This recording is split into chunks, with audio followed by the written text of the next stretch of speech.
Welcome to Sunset Drives. You joined me this week out in Scottsdale, Arizona. I'm in my friend Steven's S63 AMG, and today's topic actually came from a subscriber, a comment on a previous episode. And it's about how to enjoy the journey, not just the destination. And I think that is a fantastic topic because it is something that I have personally struggled with for many, many years. So I spent some time thinking about it, how I've approached it, some things I do to work on learning how to enjoy the journey, the process, not just be obsessed with getting to the final destination. Because I think the problem is if all you're focused on is getting to your ultimate final destination, you may find yourself getting there and realizing you still don't feel happy, you aren't satisfied, and that is not a great situation to be in because then you're in this never-ending cycle of always aiming for the next destination, the next thing. That's not to say having goals is a bad thing, right? We're going to talk about goals and how important they can be, but more specifically, how to learn to enjoy the process, the actual journey to get you to where you're going, because the journey takes so much more time. Getting to the destination is just that final outcome, the final achievement. You have to actually live in the moment and enjoy the process. I really do think that the reason a lot of people feel this way, where they can only focus on getting to the destination and not being able to enjoy the journey, is because they're not truly satisfied with where they are, which makes sense, right? You want to get to a better place, whether you're measuring that with personal success, a career goal, a more concrete milestone, an achievement, maybe a purchase of something. It can be materialistic, it can be experiential, whatever it is. You're not happy with where you currently are right now, but all you can think of is getting to that final destination, and you're not happy until you're going to be there. So you just want to get there as fast as possible, but you have to learn to enjoy the intermediate steps. One of the big things I first use to approach this situation, if I find myself only thinking about why am I not here? Why am I not at the destination? How come I'm only at part of the way there, right? Wherever I'm currently at, is to look upon where I am, reflect upon things, and feel some gratitude. There's that saying, right? Like, think about where you were 5 years ago and how you are here now, and how 5 years ago you would have been so ecstatic, so excited to be where you are now. And if you really frame things in that way, you can approach things with a more appreciative view, because you're looking at the journey you've gone through, the steps and steps and steps, and the progress you've made, and it can help you realize that, hey, the journey along the way is actually pretty awesome. There's been a lot of achievements that's already happened, and it's okay that I'm not at the final destination because I've already made so much progress.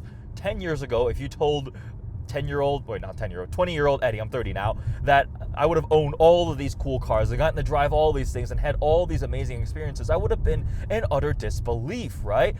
Now, looking at it, I could also be like, well, I haven't owned X, Y, and Z yet. I haven't done X, Y, and Z yet. But rewinding 10 years and thinking about where I've already gone and the things I've done makes me really appreciate everything that's happened. Something else I think that helps you appreciate the journey and not just the destination is being aware of the fact that the destination may evolve. It may change. It's not 100% in your control. You can set a goal, but that goal may shift. Things are going to evolve over time. New opportunities might come up. You might go off in a totally different branch direction, and you have to be aware of that final destination, your goal, might actually not be there when you are getting close to it, right? It can evolve and it can change. What I mean by that is, let's just say you want to have a job you have a specific job you want to achieve. But let's just say you start along that path. You go to school, you graduate with a degree, you get some internship opportunities, you get some experience, but you realize you actually don't like this chosen career field. You're going to probably want to pivot.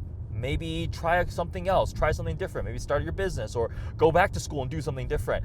It doesn't mean you failed, right? Just because you didn't get to that final destination, you gave it a shot, you tried it, and now you're going along a different path. And if you can enjoy the steps that you're going through and not look back with regrets, oh, I wasted so much time going to school for my first career and it didn't work out, you can't view it that way, right? So if you're able to realize that those were all steps for you to discover that you didn't want to do this job and you ended up going in a different direction, and acknowledge that that's okay, that it's okay to try something different, that will help in that situation. So really being aware that not everything is 100% in your control. Be willing to be flexible. There's only so many things you can control, the things that are right in front of you, and acknowledge the fact that there are things outside of your control, both positive and negative, that will come along during the journey that will influence the path that you take and what your final destination could be. You can literally only control what you do in the moment, how you react to opportunities, how you approach different opportunities, challenges, wins, losses, and so forth, right? That's what you have absolute control of, and that's what you have to go step by step and do. What's right in front of you? What is my current path forward? Another thing I work on when I'm focusing on enjoying the journey, the path, and not just the final destination is finding concrete, small pieces along the way that allow me to feel accomplished, right? Breaking down a bigger task, a bigger goal, a bigger destination into smaller, more concrete pieces. This kind of relates to SMART goals. Have you heard of SMART goals, right? I think it is specific, measurable, achievable, relevant, and time-bound. You have to break down your final thing into measurable, accomplishable, smaller chunks and goals. And when you go through each of those, you check off the checklist, you'll feel accomplished over and over and over again. And before you know it, you'll be at that final destination. I do this in a couple different ways. In a very operational, very practical way, I operate off of to-do lists like a madman. My to-do list is rather obsessive, as is my Google Calendar. I use them kind of hand in hand as my task list, my priority list. So I have a big running list of all these different tasks I need to do.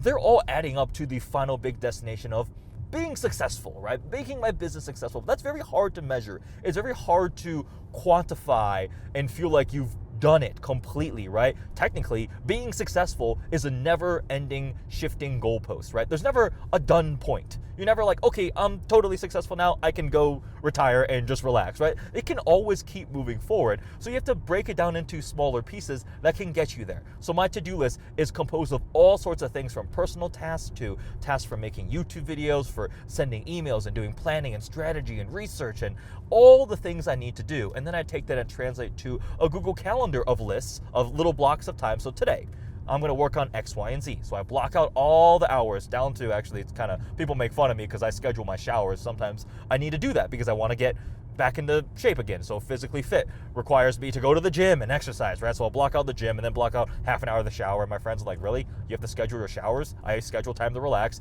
That's a little bit, I know I'm on the more obsessive, kind of OCD, over the top, type A personality side, but that's an example of something I do to go through, and it makes me feel accomplished, because once I get to the end of the day and I see my calendar, a full calendar of things, and it's not all necessarily super challenging, difficult things. Some of the things could be like scheduling an appointment to go see the doctor for something. It could be running errands to go get groceries and meal prep. It could be going to the gym. It could be sending my emails for the day, answering all my emails. But at the end of the day, I know I did a lot of stuff, and you can look at the list and be like, I checked off 1, 2, 3 things.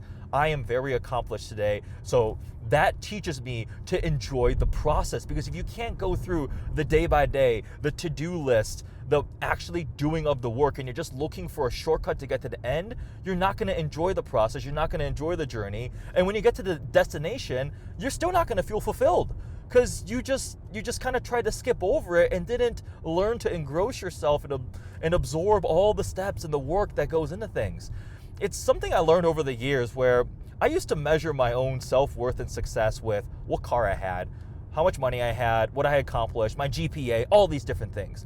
Because all I did was compare to others. I had friends who either they came from wealthy families or they had started something super successful, and they, for example, had a cool Lamborghini or a Ferrari or an R8 or anything like that, right? And I was like, wow, I don't have any of that yet. My parents couldn't buy that for me. If I don't have a McLaren, a supercar, I haven't accomplished anything yet. I'm not successful. I haven't done enough. I have to keep working hard.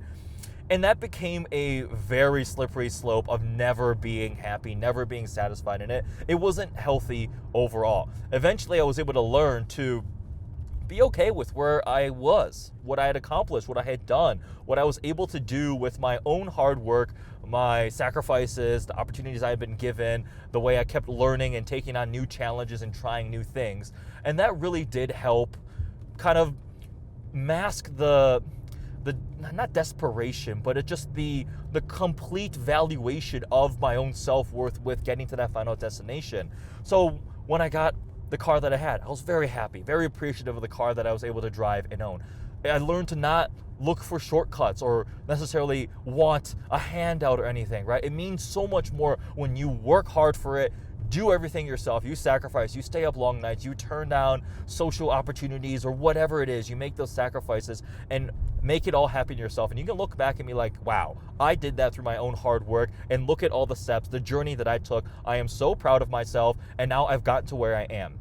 Again, this is not saying that goals and very high goals are not a good thing, right? It is definitely very, very nice to have something to strive for, and I still function that way. I like to have a big, challenging goal in mind, to drive myself to work harder and harder and harder and keep trying to get to that goal and visualize it. And that's why I'm willing to stay up late and do X, Y, and Z. That's why I'm doing all of these things to get there. But being aware that it's okay that I'm not there quite yet. I'll eventually find a way to get there, having that utmost confidence, but still enjoying everything I'm doing along the way. Another example is this video series I'm working on, right? This Sunset Drives. Came up with it one day. I was like, this would be fun to do, right? It's casual, very informal. Grab a car, go for a drive around Sunset, pick a topic to just discuss. Very free form, relaxed, conversational, like a one-person podcast, essentially. But if I was obsessed solely with the destination, the ultimate destination, the goal outcome would be, this is a very successful video series. I get so many views on these videos. It becomes a podcast. I have a sponsor deal in place. People are engaged. I love it. Like, that's the final destination and goal. And if I'm only obsessed with getting to that point and not enjoying making each of these videos week after week, thinking about the ideas, the topics, brainstorming, writing down notes, outlining things, and then going out and actually filming it, editing it, and then posting and interacting with you guys, the viewers, the comments, right? If I'm only obsessed with getting to the very end, I wouldn't know to enjoy these steps. But I do truly enjoy these steps as I go through all of these videos week by week by week as I build and grow this series, and hopefully it takes off. Hopefully you guys find some value from it. You enjoy listening, engaging, the fun conversations that come from it, the comments, the ideas and questions, right? So that's an example of an actual situation that I'm going through right now and how I approach it and face it, to just make sure you're enjoying the journey, not just the destination. Getting back to the goals thing, right? The SMART goals. Another example would be, let's just say, this is probably really relatable to all of you guys here. I want to own a cool car. All right, that's a fantastic goal. I had that goal. I still have that goal, right? But what defines a cool car? Is it a Mustang? Is it a Corvette? Is it a BMW M3? Is it an Audi R8? Is it a Ferrari, a Lamborghini, a Bugatti, a Koenigsegg? It goes on and on, you see, right? It's different for everyone. So to make it something that you can achieve and make it like more tangible and realistic, and you can get to it, to that destination while enjoying the journey, is you set SMART goals. You set something that's specific. What cool car do you want to get first? I want a BMW M3. Okay, that's very specific. Measurable, well, getting the M3, right? It cost me, it's going to be $60,000 for a F80 M3. How much are F80s these days? I don't know, actually. Maybe $60,000 for an F80 M3. Okay, that's measurable now. Achievable, that is, can be achievable. Obviously, depending on your circumstances. If it's your dream car, you push, you work hard, you save money, it can be an achievable goal. It's a very, very impressive car. It's not cheap by any measure, right? But that's something that can be achievable. It's a hell of a lot more achievable than going, I'm going to buy a Ferrari next year. Okay, well, that might be a little more difficult, but at least you put next year on it, right? So that's the last part. Time bound. Put a time limit on it. I'm going to buy an F80 M3 next year. By my birthday next year, I'm going to buy an F80 M3. It's one of my dream cars to own. So it's time bound. Relevant, obviously, a cool car is an F80 M3. That's very relevant. And what's the R? No, that's A. Achievable. That's all of them. S-M-A-R-T, smart. Yep, I know how to spell smart. I am very smart. So you can see where you can break that down, and then you go through each of the steps. Okay, fine. To get to that destination of owning the F80 M3, I am going to put away an extra $1,000 a month. I'm going to work really hard, pick up a second job, or pick up a side project, or maybe work overtime, or cut back on certain different things, whatever you need to do to make it happen. You can go through the steps, and you have to very much enjoy making those sacrifices or making the extra effort or the extra work in order to get to that final goal of owning your dream car. And I promise you, if you go through that, it's going to be so much more enjoyable and meaningful when you do get that car than if just some magical fairy decided to grant you a wish and just handed you the keys and title to an F80 M3. It means so much more when you go through the path, the steps it takes to get to that car. So that's kind of how I view goals and setting goals, right? I go through pretty frequently to set monthly goals. I want to try to achieve this, yearly goals. I go for kind of age/life milestones, but I try to keep those much more high level, because trying to stick to a certain schedule and adhering to, by age 30, I must be blah. By age 40, my net worth must be this much. That, I just personally don't like that as much, because everybody's on their own timetable, your own time scale. Don't spend so much time comparing with everybody else. And that leads me to another thing about how to enjoy the journey and not the destination. You have to limit some social media usage. I know that might sound kind of weird coming from somebody who now makes a living off of creating content on social media, but social media is fantastic in so many ways. It can provide opportunities. Businesses can grow and market and reach audiences. It can provide entertainment. It can provide so many positive things, connect people. I've done a lot of really cool things from social media. It's really, really awesome. But at the same time, it has a negative side, a darker side, where it is so comparison driven, because social media, by its definition and nature, is a social platform to show off and share accomplishments. I always tell people social media is a carefully curated highlight reel. Something you're going to want to put on social media, you're going to want to share with the world. And it's typically always going to be the highs, the wins. There are times where you may want to share challenges to feel more authentic and connect with your audience and be relatable, and I commend that too. But overwhelmingly, social media can be for showing off and achievements, and it's great, it's positive, right? If you have the right mindset and the right audience, people will applaud you and like to see the success and how you got there and the different things that took to get there, maybe share so other people can also experience that kind of success. But at the same time, you have to realize that it's not always 100% reality. It's a carefully cultivated highlight reel, or you're just showing all the cool things and ones. You might look at somebody's social media platform and be like, wow, this person must have so much money. They're always in different cars and traveling here and eating there. I myself am guilty of that, right? I will post the cool cars I get to drive, the cool opportunities I get to go on with various media drives and launches with manufacturers, and spending time with friends and cool cars and awesome restaurants I get to experience, right? It's a very, very privileged experience and an amazing thing. And of course, that's what social media goes for on.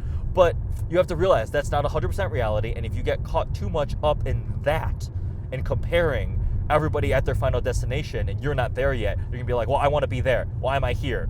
And you're not gonna see the step-by-steps it takes to get there. I myself have now limited my Facebook and Instagram usage, right? I have the app timer where I set this limit. I believe Facebook is currently set to half an hour and Instagram is an hour a day, because oh boy, when they show you your screen time reports of you spent this much time on blah, blah, blah apps and on your phone, you're like, wait, I that was a full-time job today just on my phone? What? How is that possible, right? So I specifically have set up a timer on those apps and just try to limit the amount I'm using some of these apps.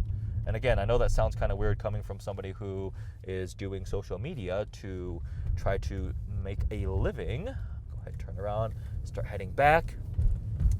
But I truly do think that contributes very negatively to the whole not being able to appreciate the journey, the steps, and wanting to get to the final destination. Because you'll see people with the coolest of cars, the most epic of houses, the coolest of trips they're going on, and only want to compare and get to that final destination too. It's not completely a bad thing. I want to caveat all of this, right? It's good to have aspirational goals and things to reach for. I'm just trying to frame it in a way where to approach getting to those goals and destinations in a healthy way and not feeling disappointed and lack of satisfaction or enjoyment in the actual journey itself. Let me think, what else do I, actually, what am I doing? I'm in a S63 and I haven't been using my massage seats this whole time. That should be a crime. Let's see, we're gonna go to massage. These are some of the best massage seats. We'll do mobilizing massage. That sounds like a good way to enjoy our drive back home. So, how to enjoy the destination, or the journey, not just the destination. Let me think, are there any other examples that I had in my mind? It's very okay to find yourself in that position. I have struggled with that for many, many years. And it took lots of, I think, just like reflection and realization that I was trying to live in the future and not the present to kind of allow me to reframe how I approached all of the experiences and the challenges and the tasks and the goals that I had. Something is mindfulness, right? Being in the moment, being present. I've very much struggled with that. I find myself sitting at a dinner, having a conversation, and already thinking about what I'm going to do after the dinner, my next task, my next video, the next thing I'm working on. I'll be having a conversation with my girlfriend and thinking about, or now fiance, sorry, Angel, my fiance, soon to be wife, and thinking about the next thing. I have to bring myself back in, be in the moment, enjoy what I'm doing right now. Otherwise, you're just not going to, you're going to get to the final destination and not be happy, right? So mindfulness can also be a thing that can help you out. There was something that Dr. Coolish, Dr. K, what's his Instagram? Physicians coach, Dr. K. But Dr. Coolish, Mikey, 312 Supercars, right? We spent a lot of time talking, and he said, anxiety comes from living in the future. Depression comes from living in the past. You have to be in the moment. So if you're always constantly thinking about your final destination and trying to get there and what it's going to be like when you're there, you might start feeling a little anxious, stressed out, right? Not able to enjoy the present moment. If you're always living in the past with the regrets of why did I do that, or why didn't I buy that car, why did I do X, Y, and Z, I should have done that, you're going to become depressed and sad and just disappointed with yourself living in the past. You have to be in the moment and the tasks that are in front of you, what you're going through, what you're doing. Feel accomplished every single day as you build and get to your final destination. You know the other saying, right? It's like 1% better every day. The math goes up to whatever percentage improvement over the course of a year. If you just incrementally get a little bit better, a little bit of improvement, a little bit closer to your goal every single day, every day is better than yesterday, you're going to have huge gains and you're going to get to that destination and you're going to be there in no time, and you will have enjoyed the process, the incremental improvements, being better every single day after day after day, building that habit and getting better and better. So that was kind of a probably slightly rambly, this is like stream of consciousness thoughts, right? Eddie cruising along in a S63 AMG land yacht with now my massage seats on, picking a topic and just verbalizing my thoughts. I jot down a bunch of bullet points to kind of give me some sort of framework guidance so it's not completely random, just jibber jabber, right? Me just completely spouting nonsense. So hopefully that had something of interest that does address the whole enjoying the journey, not just the destination. I want to reiterate the fact that having a goal, having a very, very big goal to get to, right? Instead of maybe wanting to buy an F80 M3, it could be, I want to buy an Audi R8. I did that. I was like, I want a really cool supercar. I want something exotic that's like really special that I saw on my poster, and I'm going to find a way to get myself there. And instead of making myself feel like a failure because all I didn't have that car yet, right? I couldn't afford to just go out and buy it. I focused on what could I do to get there. I was working very hard in school, then my job, my career. I was also doing YouTube on the side and saving the money and doing all these different things that allowed me to get to that step. And it meant so much when I finally bought that car and had it and was able to enjoy it and drive it, right? You have to be able to go through that journey and enjoy all the steps. You're not going to be perfect. That's the other thing. Fighting perfectionism. I am a perfectionist. I still struggle with perfectionism, and I think that does contribute to the whole struggling to enjoy the journey, because you just always feel like a failure if you aren't perfect and having achieved your final destination. And that's not a healthy way to go about it. And I have to constantly tell myself to let things go, to be okay with getting things done instead of being absolutely perfect for every single thing. And when I film, sometimes I'll do one take. And honestly, it was probably fine. 99% of the way there was good. I stumbled on one little word, or maybe slightly misspoke, or it wasn't quite as charismatic or smooth and flowing as I wanted it to be, and I'll start over again, and do it again, and do it again, and do it again. All of a sudden, I'm like 15 takes in to just a 3-sentence piece about the engine and how much horsepower it makes, right? I'm like, oh my gosh, I can't keep doing that. I can't keep falling into that trap.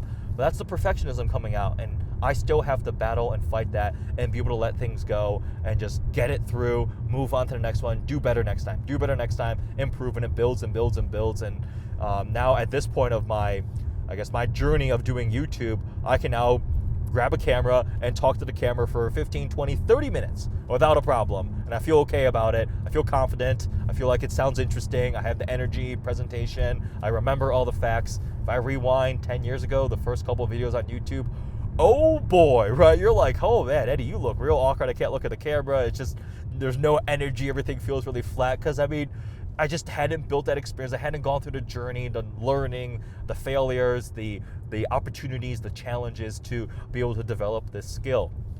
Everybody's path is different. Everybody's experience is different. If you find yourself struggling with enjoying the journey and just only being focused on the destination, try some of these things that I'm talking about here. None of them work for you. Try something else, right? You just have to be able to be flexible with your mindset. I think some of these things definitely will be able to help, because they did help me, and I personally have struggled with this whole situation for a long time. Ooh, the sunset in the desert's also very interesting today. Driving back this way, get the mountains outlined there. Whole point of sunset drives is to do it at sunset.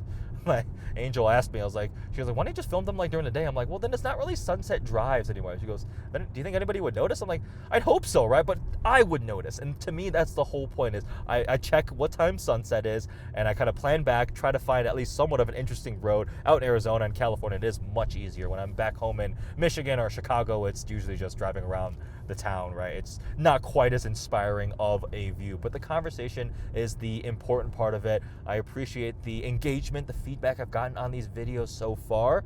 Please leave a comment below if you have any other topics, specific ideas. I know the commenter that left this one, the subscriber, also said how to deal with like burnout from work, commuting, just burnout in general. That's also a fantastic topic. I've spoken at length with Dr. K about it, and I personally have also gone through burnout dozens of times, in and out, right?